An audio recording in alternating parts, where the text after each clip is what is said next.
Welcome back to World News, where we present you the most important and funny news from the past week. This week's topics are a man who sought his co-workers for a birthday party and won $500,000, how the launching of rockets was revolutionized, and the weekly update on the Russo-Ukrainian war. And I'd like to remind you that we are a very new channel and that we could use some constructive criticism. But now enjoy the video.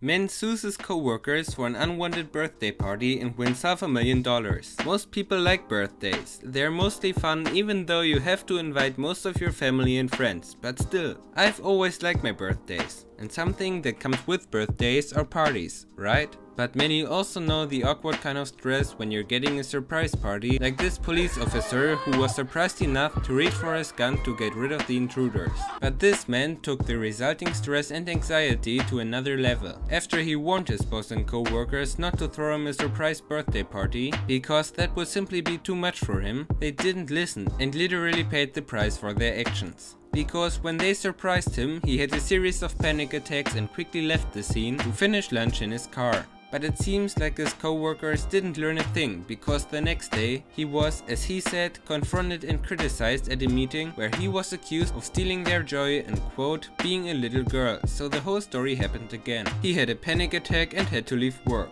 And you'd think that his boss and co-workers accepted this and let him be, but just a few days later he was fired due to concerns about workplace safety. So he did what most people would do and sought the company. And long story short, his lawsuit came through and the jury awarded him $300,000 for emotional distress and $150,000 for lost wages. But the company's chief operating office, Julie Brazil, told local newspapers that the company would stand by its decision to terminate him, whom she said violated a workplace violence policy. So this will probably go back and forth in court. But I just thought that this was an interesting story and I really hope I didn't bore you.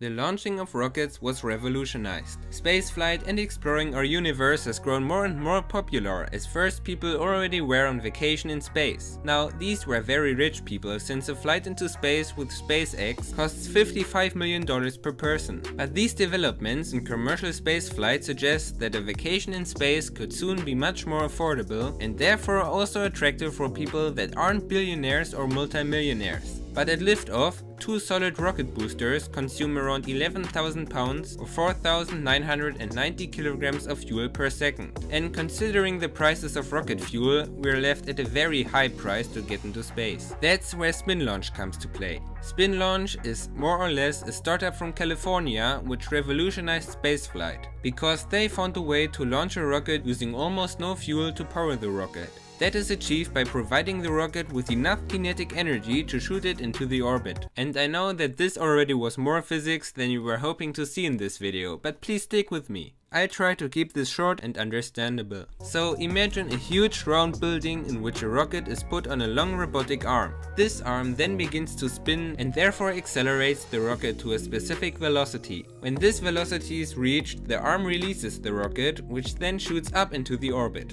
If you followed me to this point, you might have wondered how the rocket is gaining that much speed, because that shouldn't be possible on Earth, right? Well, that's true. In order for the rocket to gain this much speed, a vacuum is needed. Oh, and I'm talking about a scientific vacuum, by the way, not about a vacuum cleaner. So, a vacuum is needed. Because the main reason why this wouldn't be possible on Earth is air. Because all the little air molecules hinder the rocket from gaining enough speed. But in a vacuum, that problem is solved. But seeing the graphics, you might also notice that there's a hole where the rocket gets spit out. So how on earth will there be a vacuum? Well, that hole is sealed with a vacuum seal, and once the rocket is launched, it will simply break through that seal. Yes, it's that easy. And in order to maintain the vacuum, there are very fast doors at the end of that tunnel that will shut its end faster than the blink of an eye once the rocket has left the chamber. That way, this one station has the ability to launch multiple rockets per day. Apart from that, a spin launch is performed with electric energy, so only a fourth of the usual amount of fuel is needed, and this process only costs a tenth of what normal rocket launches cost. And so far, this sounds pretty perfect. Then why do we still have normal space flight?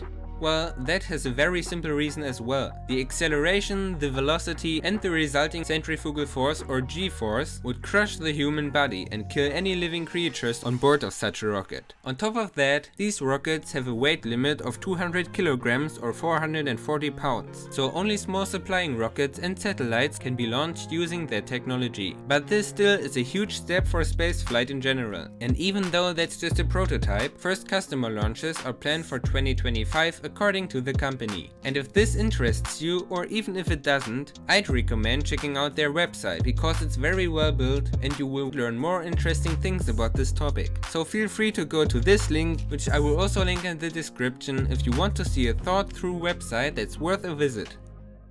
The Russo-Ukrainian War, an update. Last week I've told you that several cities in Ukraine are still under attack, and the city which was probably hit the hardest is Mariupol. Mariupol is of great tactical value for the Russians because it could be the path to a land connection to Crimea, which they annexed back in 2014. That's why the Russians are more eager to take this city under control than any other. So many Russian troops concentrated on Mariupol for the past weeks. But now even this stronghold of the Ukrainian army will fall. Over the past weeks, Ukrainian troops in Mariupol were decimated to the point where only few soldiers are actually able to fight compared to the number of soldiers who fought there in the beginning.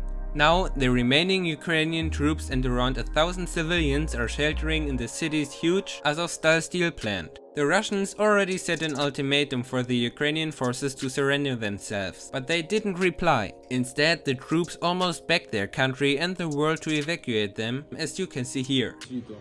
Це може бути нашим останнім зверненням. В нас, можливо, залишились лічні дні або години. Угрупування противника в десятки разів перебільшує нас. Вони мають панування у повітрі, в артилерії, в угрупуваннях, які діють на суходолі, технікою та танками. Ми ведемо оборону на одному об'єкті, на заводі, де знаходяться військові Маріупольського гарнізону та цивільні особи, які потрапили в пастку війни. Ми звертаємось до світових лідерів допомогти нам. Ми звертаємось з проханням застосувати в нас процедуру екстракшн та вивести нас на територію третьої держави. Маріупольський гарнізон військових, з нами більше ніж 500 поранених бійців та сотні цивільних осіб, серед яких є жінки та діти.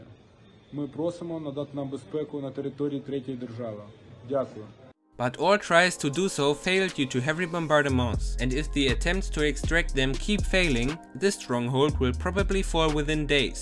And another thing, Spin Launch isn't the only one who launched rockets to see if they would work. Russia did too, even though their rockets can't really be compared, because the Russian military successfully performed the first test of a new intercontinental ballistic missile, also known as ICBM. And as if that wasn't enough, the missile has nuclear potential, meaning that this is a nuclear weapon. But the US said that, quote, Russia properly notified the United States under its New START obligations that it planned to test this ICBM. And in case you were wondering, New START is a nuclear arms control treaty between Moscow and Washington. So Russia has another intercontinental ballistic missile. That isn't exactly what we wanted right now, but it's what we got. So we'll have to live with it and try not to provoke Russia too much while still staying in control of the situation. You see, that's why I don't want to be a politician. These were the most important and funny news from the past week. If you've got any suggestions on topics that we missed out on, feel free to let us know in the comments. Oh, and once you're done there, you might as well consider liking and subscribing, since it's free and helps us more than you could imagine. But now to this week's bonus fact. You might have heard of the number pi, which is a mathematical constant. It's used in multiple formulas, like almost every circle-related formula, as well as in many formulas in physics. And it's 3.141592654. And yes, it has infinite digits, but you won't really need more than these when using it in math or physics.